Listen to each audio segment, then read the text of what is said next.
Good evening. So now today we have the important question CTET 2 or UTT 2. CTET 2 और UTT 2 video number 2 यानी हमने एक series start करी थी important question, क्योंकि अभी जुलाई में आपका CTET का एग्ज़ाम है, तो ये CTET 1 में भी काम आ सकते हैं, ऐसे ही UTT 1 में भी और UTT 2 में भी। तो अब उस सीरीज़ का दूसरा वीडियो, पहला वीडियो आप लोगों ने देखा होगा, दूसरा वीडियो है। तो क्वेश्चन है कुछ selected questions I am picking from the last year examples, और उनका मैं आपको सोल्यूशन बता रहा हूँ, उससे जुड़े हुए एक दो क्वेश्चन और बता रहा हूँ। और जो चैनल में नए हैं तो प्लीज़ चैनल को सब्सक्राइब जरूर कर लीजिए आप, और बेल आइकन को दबा दीजिए ताकि आपको हर नए वीडियो का नोटिफिकेशन मिलता है। तो पहला क्वेश्चन है the median of the following data is. अब जब आपके पास इस टाइप की क्वेश्चंस आते हैं एग्ज़ाम में, तो अब हम लोग थोड़ा सा, मैंने हमेशा माना है कि कम्पिटिटिव एग्ज़ाम को निकालने के लिए आपको आने से ज़्यादा ट्रिक आना ज़्यादा ज़रूरी है। मतलब किसी को आता बहुत ज़्यादा है लेकिन वो उस तरीके से जल्दी नहीं कर पाता या ट्रिक से नहीं कर पाता, तो उसमें टाइम लग जाता है। तो इसलिए आपको कोशिश करनी है कि क्वेश्चंस को प्रोसेस में ना जाके जितना छोटा हो सके उस तरीके से करना है। तो मैं बताता हूँ कैसे। The median of the following data is. अब बच्चे क्या करते हैं, कुछ क्वेश्चन आते हैं जैसे जो भी है तो वो काउंट करेंगे 1 2 3 4 5 6 7 8 1 2 3 4 5 6 7 8। तो आप करते क्या हो कि इसमें आप फार्मूला लगाने लग जाते हो। तो फार्मूला आपको नहीं लगाना है, पहले आपको सबसे पहले इसको इंक्रीजिंग या डिक्रीजिंग ऑर्डर में आप लिख लीजिए। तो इंक्रीजिंग ऑर्डर में आप लिखेंगे तो 6 6, ओके, देन 8 8 6 6 हो गया, देन 8 8 हो गया, and then how many 9 you have, 3 9 you have, 1 2 3 9 you have, okay guys, and then 14 you have, 1 2 3 4 5 6 7 8, 1 2 3 4 5 6 7 8, okay guys. Now median means मतलब मिडिल का। सो मिडिल का करना है तो कितने टर्म्स हैं ये, 1 2 3 4 5 6 7 8। पहला काम ये जरूर करना है आपको, है इंक्रीजिंग और डिक्रीजिंग ऑर्डर में लगा देना। या तो आप इसको असेंडिंग ऑर्डर में लगा दीजिए या डिसेंडिंग में लगाना कंपलसरी है, अदरवाइज आपकी जो टर्म आई वो गलत आ जाएगी। तो आपने क्या करा, 1 2 3 4, अब आपने लाइन मारी तो आपने देखा कि यार इस लाइन के मीडियन का मतलब बीच में तो 4 इस तरफ है और 4 इस तरफ है। तो इसका मतलब क्या हुआ, 3 इधर कर दिए आपने और 3 इधर कर दिए। तो अब किन दो में लड़ाई है, 8 और 9 में लड़ाई है ना। 8 और 9 में तो है मीडियन की लड़ाई। तो आप क्या करोगे, 8 और 9 में लड़ाई है तो आप 8 + 9/2 कर देंगे। 9 और 8 कितना होता है, 17/2। तो 17/2 मीन्स 8.5, इसका क्या आ जाएगा, मीडियन आ जाएगा। फॉर एग्जाम्पल यही क्वेश्चन ऐसा आ जाता, 6 6 8 8 9 9 and 14, and then you have to calculate the median.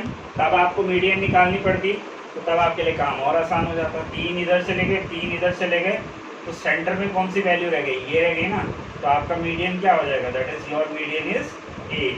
जबकि आप इसको अगर फॉर्मूले से करेंगे तो इसका फॉर्मूला क्या है, n+1/2th ऑब्जर्वेशन।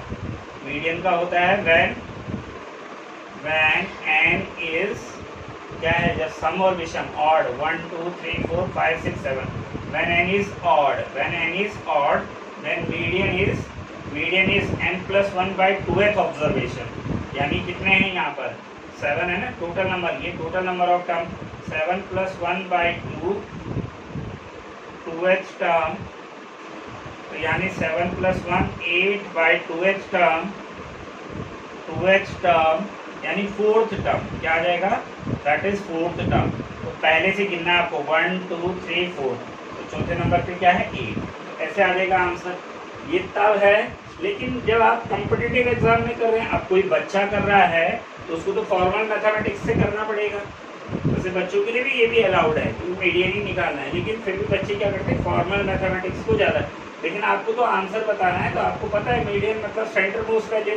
तो आपने 3 इधर कर दी, 3 इधर कर दी, तो 8 बीच में आया। जबकि इसका फॉर्मूला ये है कि जब नंबर ऑफ टर्म्स अगर ऑड होती हैं, ऑड माने विषम, जब नंबर ऑफ टर्म्स क्या होती हैं, विषम होती है, जैसे यहाँ पर 7 है तो विषम है, तब फॉर्मूला लगता है मीडियन का n+1/2th ऑब्जर्वेशन। ओके गाइस, तो 7 + 1/2th ऑब्जर्वेशन यानी 8/2 टर्म यानी फोर्थ टर्म, और फोर्थ टर्म क्या है यहाँ पर 8। और जब ये होता है जब when n is even, और जब सम संख्या होती है, तो मीडियन का फॉर्मूला होता है n/2th observation, n/2th plus n/2 plus 1th observation bye 2। समझ में आ रहा है? n/2th observation, n/2 plus 1th observation bye 2, यानी 1 2 3 4 5 6 7 8 था, 8/2 यानी fourth plus 8/2 fourth plus 1 fifth by 2। तो फोर्थ कौन सा था? फोर्थ नंबर पे क्या था? First, second, third and fourth. Fourth number पे 8 था और फिफ्थ नंबर पे 9 था बाय 2। तो 9 और 8 कितना हो जाएगा? 9 और 8 17/2। तो ये आ जाएगा आपका कितना है? 8.5। तो ये तो है फॉर्मूले से, और ये है इसका शॉर्टकट ट्रिक। तो आप एग्जाम में जब भी आएगा CTET में, फर्स्ट में, सेकंड में, जिसमें भी आए UTET फर्स्ट सेकंड, तो आप इस तरीके से करेंगे, ना कि आप इस प्रोसेस में जाएंगे। अगर इस प्रोसेस में जाएंगे तो आपको बहुत टाइम लग जाएगा, और आपका टाइम जो है ज़्यादा लगने से आपकी संभावनाएं उतनी कम हो जाती है, नंबर कम आते हैं आपके। क्लियर है? आ गया होगा आप लोगों को समझ में। अगर आपको किसी पर्टिकुलर क्वेश्चन में प्रॉब्लम है तो आप कमेंट में कमेंट करके लिख दीजिए, हम उसका सोल्यूशन आपको देने की कोशिश करेंगे। क्लियर है? वीडियो बना के भेज देंगे, लेकिन जो ज़्यादा प्रॉब्लम आएगी बच्चों से, उस प्रॉब्लम का बनाएंगे। Okay guys, this is how we can calculate the median. और इसमें मैं एक चीज़ और बता दूँ, क्योंकि CTET हो, UTET हो, इनमें क्वेश्चन वो ज़्यादा आते हैं, प्रोसीजरल क्वेश्चन ज़्यादा आते हैं। कैसे? जैसे ये एक क्वेश्चन है, 10 का स्क्वायर 5 + 5 5 स्क्वायर 2 × 5 × 5 + 5 का स्क्वायर दैट इज 100। 10 का स्क्वायर कितना होता है? 100 होता है ना। तो इसने क्या करा, इसने 10 को लिखा 5 + 5 का स्क्वायर, पहले 5 का स्क्वायर 2 ट्वाइस ऑफ पहला 5 दूसरा 5 5 का स्क्वायर 100 हो गया। ठीक है, आएगा 100 ही आएगा, क्योंकि 10 का स्क्वायर 100 है, चाहे जैसा मर्जी निकलो आना 100 ही है। फिर इस 10 को लिखा 6 + 4 का स्क्वायर, 6 स्क्वायर 2 × 6 × 4 4 का स्क्वायर 100। फिर इसने लिखा 8 + 2 8 का स्क्वायर 2 × 8 × 2 और 2 का square that is also 100। Okay guys, 1 + 9 का square, so that is 1 square 2 1 × 9 + 9 का square that is 100। So now अब इस डिस्कशन से बच्चे ने एक कंक्लूजन निकाला कि सब क्वेश्चन आपके लास्ट ईयर के क्वेश्चंस हैं, तो मैंने उससे रैंडमली ले रहा हूँ। तो ऐसे सीरीज में अभी वीडियो आएंगे, आप देखिए सारे। आपको मैं 20 जुलाई तक काफ़ी क्वेश्चंस प्रोवाइड करवा दूंगा, अगर आप लोग देखेंगे लगातार। तो आपको क्या हो जाएगा? दैट इज a + b का whole square a² + 2ab + b²। तो अब बच्चे ने कहा सर ये तो आप ऐसा कंक्लूजन निकाल रहे हैं कि आपने इस 10 को a + b का अगर होल स्क्वायर लिख दें तो that is a² 2ab + b²। सो आपका क्वेश्चन है कि आपके 4 ऑप्शन है कि ये कौन सा प्रोसीजरल है, ये इंडक्टिव है, ये डिडक्टिव है, ये सिंथेसिस है, या एनालिसिस है। ओके गाइस, 4 चीज़ें आपसे पूछी गई है। इसमें इंडक्टिव अप्रोच है, डिडक्टिव अप्रोच है, यानी आगमन है, निगमन है, संश्लेषण है कि विश्लेषण है। ओके गाइस, तो अब आप बताइए क्या होगा ये। तो देखो मैं आपको बता देता हूँ, मैथ्स में 2 मेथड बहुत इंपॉर्टेंट हो जाते हैं। मैथ्स में there are 2 method, one is inductive, एक है inductive method. The first one is the inductive method, या इसको हम बोलते हैं आगमन विधि। क्या बोलते हैं? आगमन विधि। ओके गाइस, आगमन विधि मैं बता देता हूँ आपको। मेथड बेस्ड क्वेश्चंस बहुत आते हैं, डायरेक्ट क्वेश्चन से ज़्यादा मेथड बेस्ड क्वेश्चंस आते हैं, जिसमें ये पूछा जाएगा इस टाइप के क्वेश्चंस। तो आगमन, तो आगमन में 2 चीज़ें बहुत इंपॉर्टेंट है। पहला है कि आगमन के जो फॉर्मूले हैं, 2 फॉर्मूले हैं। एक तो इसमें क्या होता है, विशिष्ट, विशिष्ट से सामान्य की ओर, विशिष्ट से सामान्य की ओर। ओके गाइस, ओर मतलब समझ रहे हो आप? स्पेसिफिक, स्पेसिफिक से आप कहाँ जाएंगे? जनरल की तरफ जाएंगे। स्पेसिफिक से आप कहाँ जाएंगे? जनरल की तरफ जाएंगे। और दूसरा इस मेथड का जो फॉर्मूला है वो है स्थूल से, स्थूल से सूक्ष्म की ओर, स्थूल से सूक्ष्म की ओर, स्थूल से सूक्ष्म की ओर। तो स्थूल का मतलब होता है concrete, concrete to abstract, concrete to abstract. Okay guys, ध्यान दीजिए, बहुत इंपॉर्टेंट है, ये क्वेश्चन बनेगा इस पे जरूर आपका, कहीं पे बन सकता है, जरूर नहीं, यहाँ पे और जगह भी बन सकता है। Those they are preparing for the BEd examination also important. Inductive method विशिष्ट से सामान्य की ओर, स्थूल से, यानी कॉन्क्रीट टू एब्स्ट्रैक्ट। मतलब इंडक्टिव अप्रोच वहाँ पर लगती है जहाँ पर कि या तो आप विशिष्ट से सामान्य की ओर जा रहे हैं या आप कॉन्क्रीट से एब्स्ट्रैक्ट की ओर जा रहे हैं। तो यहाँ पर वही लग रहा है कि आप क्या कर रहे हैं, आप विशिष्ट से सामान्य की ओर जा रहे हैं, यानी आप स्पेसिफिक से आपने जर्नल कर दिया, स्पेसिफिक से आपने क्या कर दिया, जर्नलाइजेशन कर दिया रिजल्ट का। तो इसलिए ये कौन सी अप्रोच है, इंडक्टिव अप्रोच है। और अगर आप उल्टा चल दें कि पहले आप ये फॉर्मूला बता देते और तब आप कहते इसके पहले, तो वो डिडक्टिव हो जाता, यानी उसमें क्या होता है, उसमें उल्टा आ जाएगा कि सामान्य से विशिष्ट की ओर। जो ये तो आगमन है, निगमन में क्या हो जाएगा, सामान्य से विशिष्ट की ओर और नियम से उदाहरण की ओर। यानी जो रूल है, रूल से आप एग्जाम्पल की ओर जाएंगे, तो वो कौन सा मेथड हो गया, दैट इज निगमन विधि हो गया।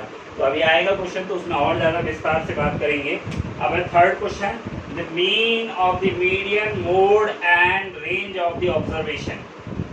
Okay guys, this is third question which is again, ये सब मैंने बताया आपके लास्ट ईयर के क्वेश्चन पेपर से उठा रहा हूँ मैं क्वेश्चन, तो उसमें आप जरूर चैनल को लाइक करें, सब्सक्राइब करें और शेयर करें।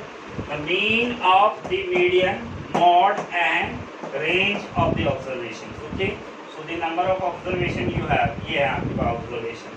सो मैंने कहा जब भी आपको मीन, मीडियन, मोड कुछ भी निकालना हो, so first of all you have to write the number of observation in ascending order. लिख लीजिए आप, तो ascending, if you are going to write ascending order में लिखेंगे आप, तो हो जाएगा 6 6। Okay, then how many 8 you have, there is 2 8 you have, there is 2 8 you have, 6 6, then 8 8, then 3 9 you have, then 3 9 you have, 1 2 3 9, 1 2 3 4 5 6 7, 1 2 3 4 5 6 7 8, क्या छूट गया, 2 6 हैं, फिर आपके पास 2 8 हैं, फिर 3 9 एंड देन 1 14 you have। अब आपको निकालना क्या है, द मीन, मीन निकालना है। अभी कराया था ये क्वेश्चन ऊपर, the mean of the median, यानी मीडियन, मॉड और रेंज का मीन निकालना है, यानी मीडियन, मीडियन, मॉड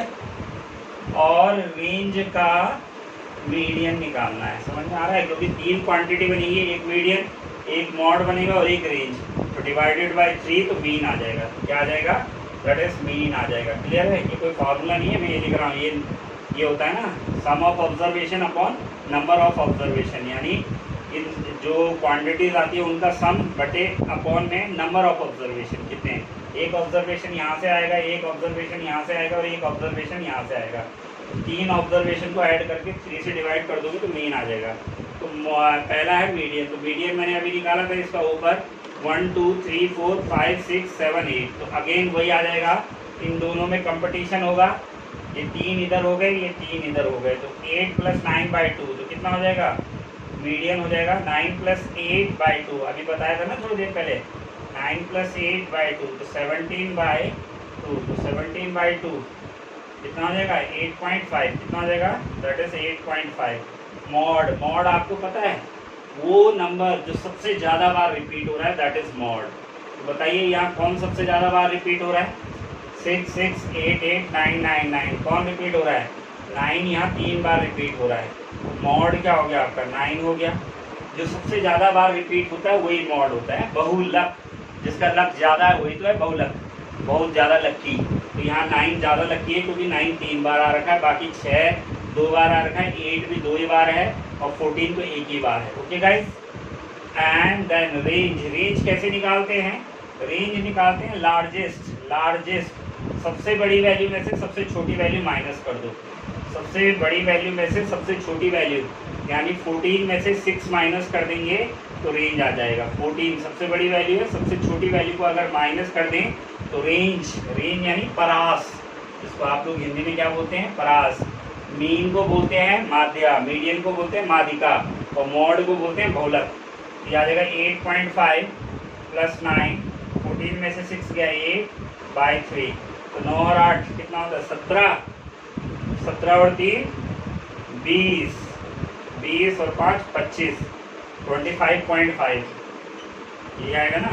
8 और 8 16, 16 और 4 20, 25.5/3, तो ये कितना आ जाएगा 3 8 4 24 और कितना ही तो आएगा 3 8 जा 24, 3 8 जा 24, 1 बचेगा 0.35 या 15, so 8.5 आ गया। Okay guys, the least number which is perfect square and also divisible by 10 12 15 and 18.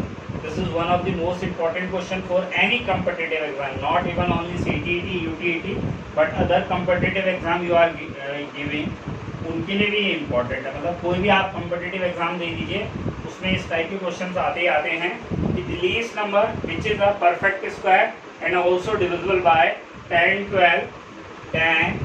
12 15 and then 18। तो क्या कह रहा है ये आप समझ लीजिए पहले इस क्वेश्चन को।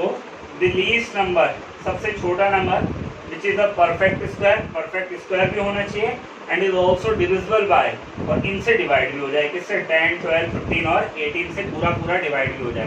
तो आपको मैं बता देता हूँ, जब लीस्ट कहे तो एलसीएम निकालना और जब हाईएस्ट कहे तो एचसीएफ निकालना, यानी लासा निकालना है लघुत्तम समावर्तीय, और जब एचसीएफ यानी मासा निकालना है।